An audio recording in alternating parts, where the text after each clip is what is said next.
ಎಲ್ರಿಗೂ ನಮಸ್ಕಾರ. ಈ ಭೂಮಿಯಲ್ಲಿ ಕೆಲವು ಸ್ಥಳಗಳು ಇರುತ್ತವೆ. ಅವು ಕೇವಲ ಕಲ್ಲು ಬಂಡೆಗಳೇ ಆಗಿರಬಹುದು, ಬೆಟ್ಟ ಗುಡ್ಡಗಳೇ ಆಗಿರಬಹುದು. ಅವುಗಳಲ್ಲಿ ದೇವರ ಉಸಿರು ತುಂಬಿರುತ್ತದೆ. ಅದು ನಮಗೆ ಅನುಭವಿಸಲು ಸಾಧ್ಯವಾಗುತ್ತದೆ. ಅಂತಹ ಒಂದು ದಿವ್ಯ ಸ್ಥಳವೇ ಲೇಪಾಕ್ಷಿ. ಆಂಧ್ರ ಪ್ರದೇಶದ ಅನಂತಪುರ ಜಿಲ್ಲೆಯ ಮಡಿಲಲ್ಲಿ ನೆಲೆಸಿರುವ ಲೇಪಾಕ್ಷಿ ಪುರಾಣ, ಇತಿಹಾಸ ಮತ್ತು ಶಿಲ್ಪಕಲೆಯ ಅದ್ಭುತ ಸಂಗಮ. ಇಲ್ಲಿ ಇರುವ ನಾಗಲಿಂಗ ಒಂದು ಬೃಹತ್ ನಾಗದ ಮಡಿಲಲ್ಲಿ ನೆಲೆಸಿರುವ ಶಿವಲಿಂಗ, ಶಿವ ಮತ್ತು ಶಕ್ತಿಯ ಸಂಗಮದ ಪರಮ ಸಂಕೇತ. ಲೇಪಾಕ್ಷಿ ಎಂಬ ಹೆಸರು ಕೇಳುತ್ತಿದ್ದಂತೆ ರಾಮಾಯಣದ ಒಂದು ಭಾವನಾತ್ಮಕ ದೃಶ್ಯ ಕಣ್ಣ ಮುಂದೆ ಬರುತ್ತದೆ.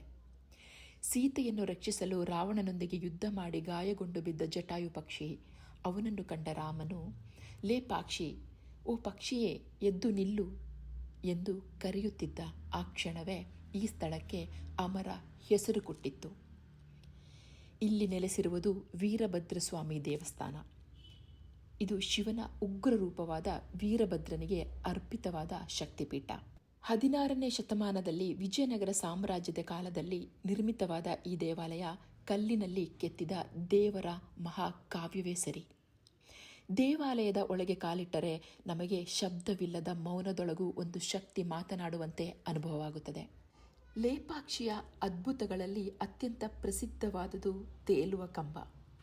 ನೆಲವನ್ನು ಸ್ಪರ್ಶಿಸದೆ ನಿಂತಿರುವ ಆ ಒಂದು ಕಂಬ ನಮ್ಮ ಪುರಾತನ ಭಾರತದ ವಾಸ್ತುಶಿಲ್ಪ ಬುದ್ಧಿಮತ್ತೆಗೆ ಜ್ವಲಂತ ಸಾಕ್ಷಿ.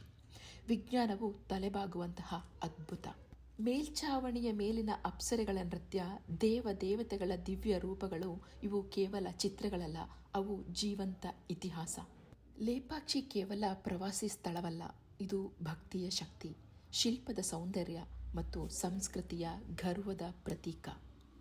ಒಮ್ಮೆ ಬನ್ನಿ, ಈ ಪವಿತ್ರ ಸ್ಥಳದಲ್ಲಿ ಶಕ್ತಿ, ಶಾಂತಿ ಮತ್ತು ಅದ್ಭುತ ಅನುಭವವನ್ನು ವಾಸ್ತವವಾಗಿ ಅನುಭವಿಸಿ.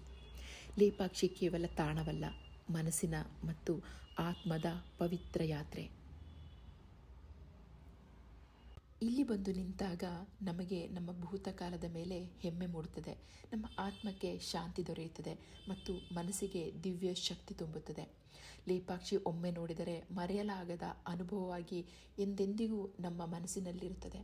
ಒಮ್ಮೆ ಬಂದರೆ ಮತ್ತೆ ಮತ್ತೆ ಬರಬೇಕೆನಿಸುವ ದಿವ್ಯ ಪುಣ್ಯ ಭೂಮಿ.